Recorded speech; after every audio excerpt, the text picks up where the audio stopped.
Good morning, જય શ્રી કૃષ્ણ. કેમ છો બધા? મજામાં જશો. દવાખાનેથી ઘરે આવતા હતા ને તો રસ્તામાં એક બચ્ચું છે ને એક વાહનમાં આવીને મરેલું હતું. કેવીન આજ તો મને દવાખાને લઈ ગયો તો, દવા લઈ આવ્યા.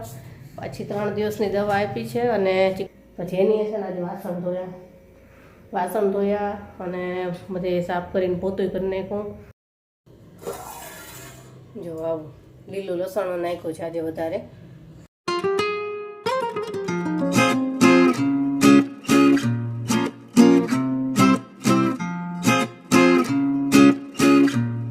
ગુડ મોર્નિંગ, જય શ્રી કૃષ્ણ. કેમ છો બધા? મજામાં જશો. તો જો સવારમાં જ આ બચોલી આવી ગઈ છે.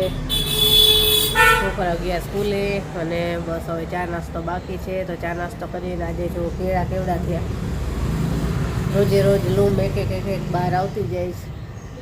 સરસ થઈ ગયા. અને હજી તો તબિયત સારી નથી. કાલે તાવ હતો આખો દિવસ. દવાખાને ગયા તો દવાખાનું બંધ હતું એટલે આજે જવું છે. તબિયત બહુ ચિકનગુનિયાને લીધે નથી સારી જ રહેતી.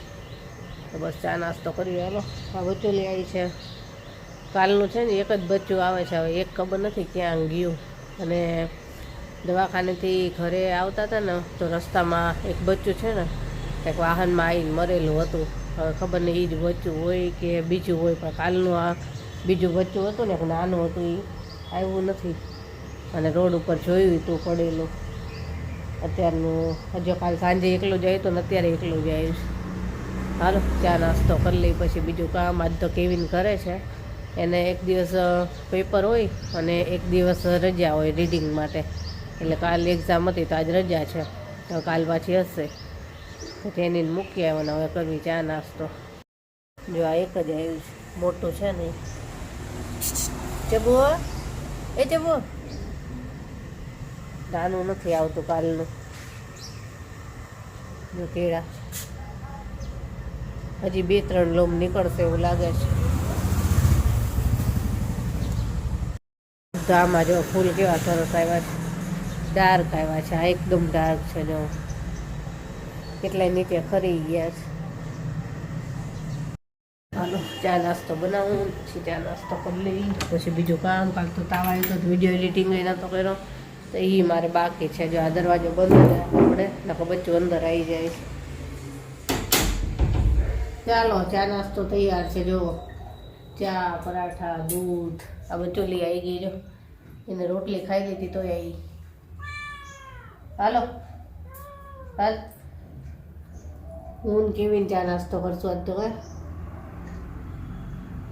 અમને તો નથી ચા નાસ્તો કરવો, તબિયત થોડી ખરાબ છે. ચલો બાય. હાલો જમવા. વિડીયો એડિટિંગનું કામ કરતી હતી એનું મોડું થયું. પછી શું બનાવ્યું કાંઈ વિડીયો શૂટ કર્યો નથી. અત્યારે તો જો દૂધીનું શાક બનાવ્યું છે, લાલ મરચાં, રોટલી અને છાશ. એટલું છે જમવામાં. તબિયત નથી સારી, માંડ રસોઈ થઈ. આટલું આમ માથું જ છે ને બહુ દુખે, શરદી બધું થયું છે ને એટલે. હાલો જમવા.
સાંજ થઈ ગઈ છે અને કેવીન આજ તો મને દવાખાને લઈ ગયો તો દવા લઈ આવ્યા.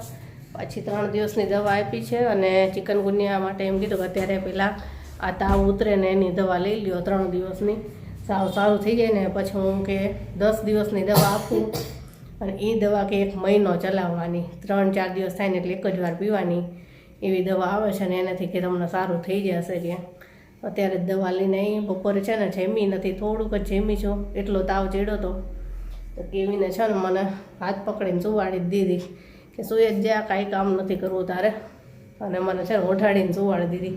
અને હું ખરેખર બેસી જ નથી શકતી, એટલો મને તાવ ને માથું ને આખું શરીર દુખે. એટલે અત્યારે દવા લઈ આવ્યા, હવે જમી લઉં પછી દવા પીશ. અને આજ જેનીએ છે ને મને મસ્ત હેલ્પ કરી છે. બપોરે છે ને વાસણ ને બધું એમ નામ પડ્યું હતું અને પછી સૂઈ ગઈ કેમ કે હું બેસી જ નહોતી શકતી. પછી એની છે ને આજે વાસણ ધોયા અને બધે સાફ કરીને પોતું કરી નાખ્યું કિચનમાં. ત્યાં સાફ સફાઈ એને કરી. આજે આવી ડાય છોકરી છે અને અત્યારે તો ખીચડી બનાવી છે અને શરદી છે તો કીધું સૂપ પીવું ગરમ ગરમ, એટલે મંચાવ સૂપ બનાવ્યું છે. જેનીને થોડીક શરદી ખાંસી છે તો કીધું બધાએ ગરમ ગરમ સૂપ પીવે ને તો સારું. નાશ લેવાની તો ડૉક્ટરે ચોખ્ખી ના પાડી કે નાશ નહીં લેવાનો, કે શરદી થાય ને એટલે તમે નાશ લ્યો ને એમ વધારે કે તકલીફ થાય. તો સૂપ કેવું બનાવ્યું છે જો આવું લીલું લસણ નાખ્યું છે આજે વધારે, લાલ મરચાં અને એકદમ સ્પાઇસી ટેસ્ટી બન્યું છે એકદમ. સૂપ તૈયાર છે, ખીચડી થઈ ગઈ છે અને કેવિનના પપ્પા છે ને મોમોઝ લાવવાના છે. તેમને આવે ને પછી જમવા બેસીએ. તાવ આવ્યો છે તો મોઢું સાવ ખરાબ થઈ ગયું છે, એ તો કંઈક ખાઈએ તો કંઈક મજા આવે તો સૂપ ને મોમોઝ ને એવું કંઈક ખાઈશું. હાલો હવે આવે એટલે જમવા બેસી જાય. ચાલો જમવા બેસી ગયા છે, બધા આવી ગયા છે. ગરમ ગરમ સૂપ છે, મોમોઝ છે, જેની ચાલુ કરી દીધું. કેવા છે મોમોઝ? ફ્રાઈડ. હાલો જમવા. ચાલો જમવા. જમીને ફ્રી થઈ ગયા, દવાઈ પી લીધી અને હવે આરામ કરશું. અત્યારે તબિયત નથી સારી તો કાંઈ વિડીયોનું કામ નથી કરી શકતી બિલકુલ. બપોરની સૂતી હતી તો સાંજે ઊભી થઈને પછી સીધી દવાખાને ગઈ અને પછી રસોઈ કરીને જઈમાં. બસ હવે આજનો વિડીયો આપણે ત્યાં જ પૂરો કરીએ, કાલે મળીશું. Bye, good night.